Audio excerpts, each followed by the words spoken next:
Assalamualaikum warahmatullahi wabarakatuh. Selamat pagi anak-anak. Selamat hari Selasa. Bagaimana kabar kalian pada pagi hari ini? Semoga pada pagi hari ini kita selalu diberikan kesehatan, keselamatan, dan perlindungan oleh Allah Subhanahu wa taala. Dan jangan lupa melaksanakan sholat sunnah duhanya dan murojaah hafalan surah-surah pendeknya di rumah. Kemudian tetap menjalankan protokol kesehatan ya anak-anak, walaupun di rumah maupun di luar rumah. Kemudian pada pagi hari ini kita akan belajar dua materi. Yang pertama adalah tematik dan yang kedua bahasa Arab. Tetapi untuk bahasa Arab silahkan anak-anak nantinya menyetorkan hafalan dari tugas yang minggu lalu Bu Indri minta untuk menulis ya. Hanya menyetorkan hafalan 3 mufrodat atau kosakata beserta artinya. Kemudian untuk tematik pada pagi hari ini silahkan dibuka pulpena 2J-nya. Tetapi sebelum mengawali pembelajaran, alangkah baiknya kita membaca bacaan basmalah bersama-sama. Bismillahirrahmanirrahim. Silahkan dibuka buku paket pulpena 2J-nya ya. Dibuka pada halaman 49 dengan tema 5 subtema 3 pembelajaran 1. Kita mulai subtema baru anak-anak dengan muatan bahasa Indonesia terlebih dahulu. Di sini dengan judul menjelaskan ungkapan permintaan maaf. Masih ingatkah kamu ungkapan permintaan maaf? Ungkapan permintaan maaf biasanya diucapkan saat melakukan kesalahan. Saat melakukan kesalahan, kamu harus meminta maaf menggunakan kata maaf dengan santun. Tujuannya agar kesalahanmu dapat dimaafkan. Ini masih materi yang sama seperti minggu lalu. Kita juga belajar mengenai ungkapan permintaan maaf ya anak-anak. Permintaan maaf ini biasanya diucapkan ketika seseorang merasa melakukan kesalahan. Kemudian dia meminta maaf kepada orang tersebut dengan tujuan agar kesalahannya dimaafkan, tetapi harus diucapkan dengan kata maaf yang baik dan santun. Seperti itu ya anak-anak. Kemudian di sini bacalah cerita berikut dengan seksama, setelah itu jawablah soal-soalnya. Di sini ada gambar apa, Nak? Iya. Di sini ada gambar anak-anak yang sedang bermain di lapangan ya. Ini bermain. Kemudian di sini sepulang sekolah Dedi bermain bersama Jonas, Tiara, dan Dayu. Seperti ini anak-anak ya. Mereka itu sedang bermain kasti di lapangan dekat rumah mereka. Kemudian saat Dedi memukul bola, tidak sengaja bola itu mengenai lengan Tiara. Tiara pun menangis karena kesakitan. Selanjutnya di sini Dedi merasa bersalah kepada Tiara, seperti gambar di sini. Ini ya anak-anak ya, Dedi merasa bersalah kepada Tiara. Dedi pun segera meminta maaf. Dedi meminta maaf dengan tulus dan santun. Setelah mendengar permintaan maaf Dedi, Tiara pun memaafkannya. Mereka pun mengantarkan Tiara ke rumahnya untuk segera diobati.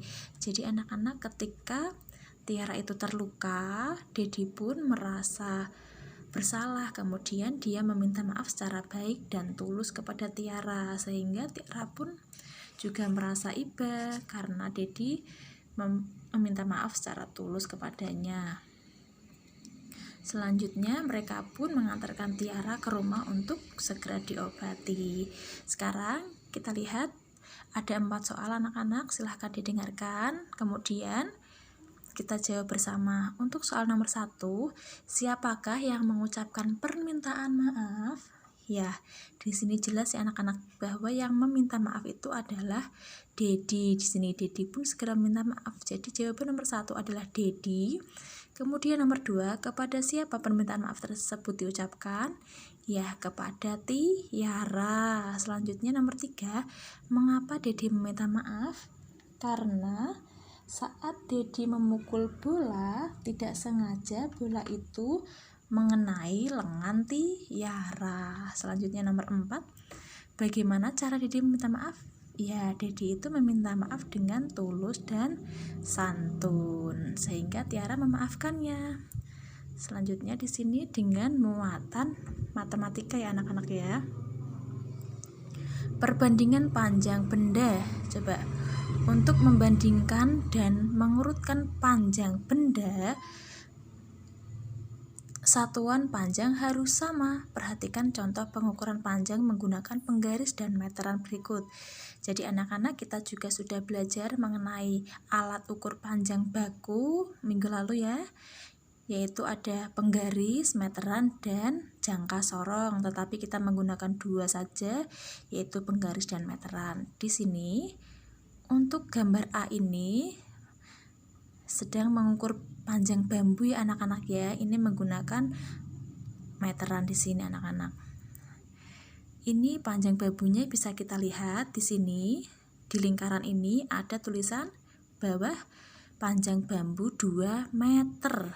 Lalu menjadi 200 cm. Ya, ini ya, menjadi 200 cm. Kenapa menjadi 200 cm? Kita ingat bahwa kemarin kita belajar bahwa 1 meter itu adalah 100 cm. Kita ingat ya anak-anak ya, 1 meter itu 100 cm. Jadi ketika di sini 2 meter, angkanya pun juga mengikuti menjadi 200 cm. Begitu ya anak-anak. Selanjutnya untuk yang B di sini kita lihat gambarnya, ini pita ya, mengukur pita. Panjang pita kita lihat di lingkaran ini, panjang pitanya adalah 1 meter. Kemudian berapa sentimeter? Kita ingat lagi 1 meter itu ada 100 cm. Ini ya 1 meter dan di sini adalah 100 cm. Begitu. Kemudian yang C di sini mengukur panjang tali rafia. Kita lihat lagi di lingkaran ini. Tali rafianya ini panjangnya berapa? Ya, karena tali rafia hanya diukur menggunakan penggaris yang satuannya adalah cm. Jadi anak-anak langsung saja di sini dilihat ujung tali rafia ini menunjukkan angka 180 cm. Hanya 180 cm begitu ya anak-anak.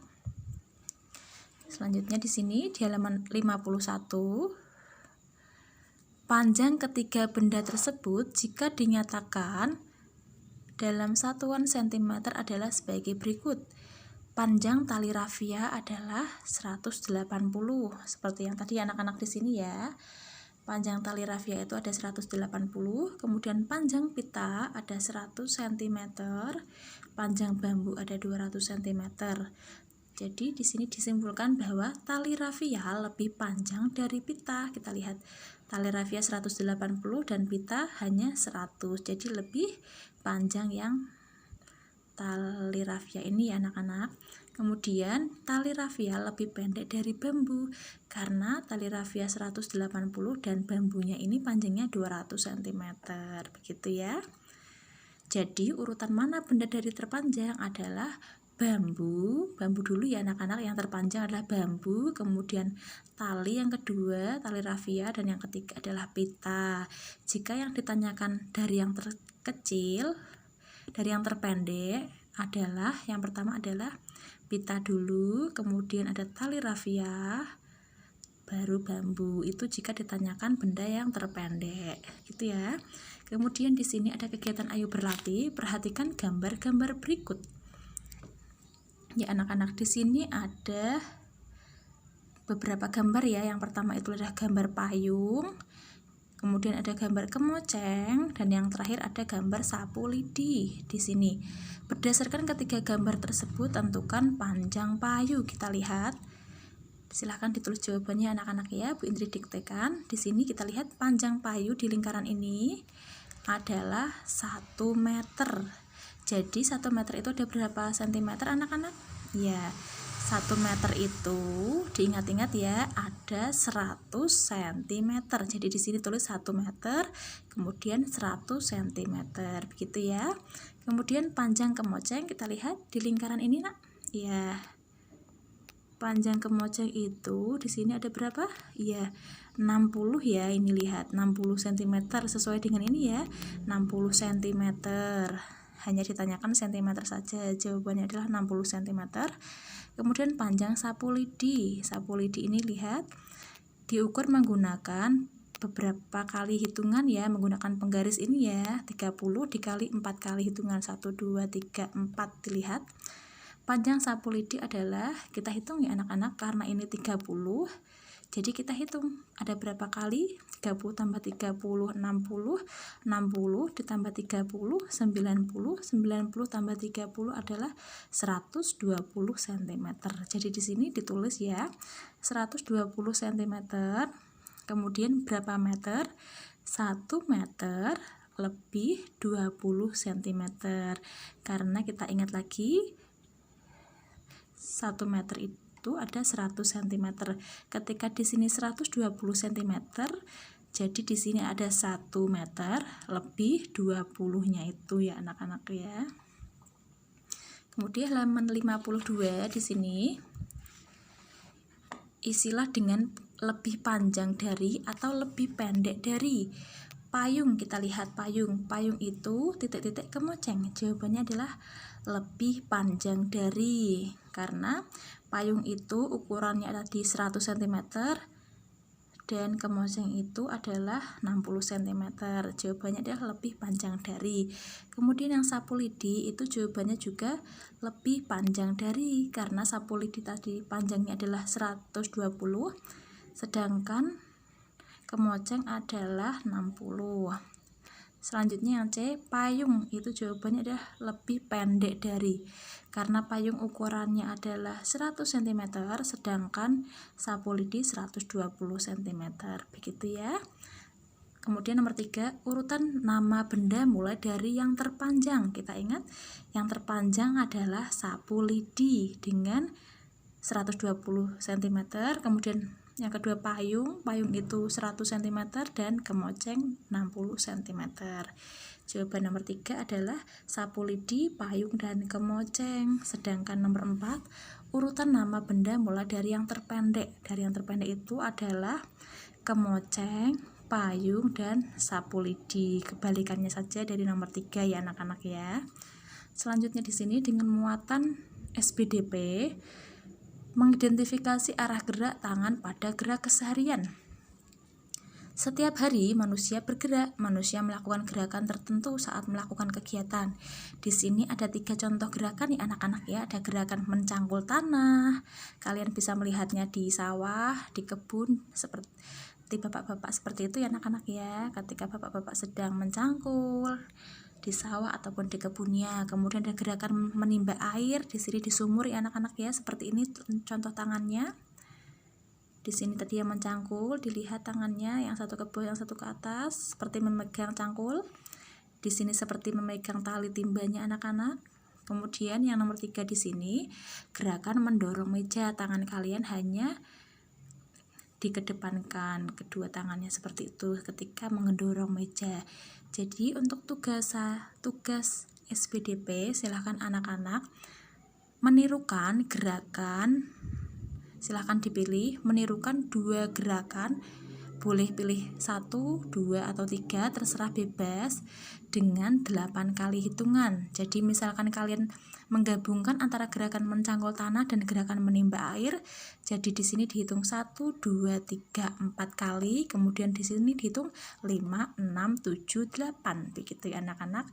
Dan misalkan ini gerakan menimba air dan gerakan mendorong meja, di sini juga sama, 4 kali hitungan dulu, 1, 2, 3, 4, dilanjutkan gerakan mendorong meja, tangannya seperti ini, 5, 6, 7, 8, seperti itu ya. Tugas kali ini hanya yang dikirimkan muatan SPDP saja dan bahasa Arab, begitu ya anak-anak ya. Kita tutup dengan bacaan hamdalah, semoga bermanfaat. Tentunya Bu Indri masih banyak kesalahan, mohon dimaafkan. Wassalamualaikum warahmatullahi wabarakatuh.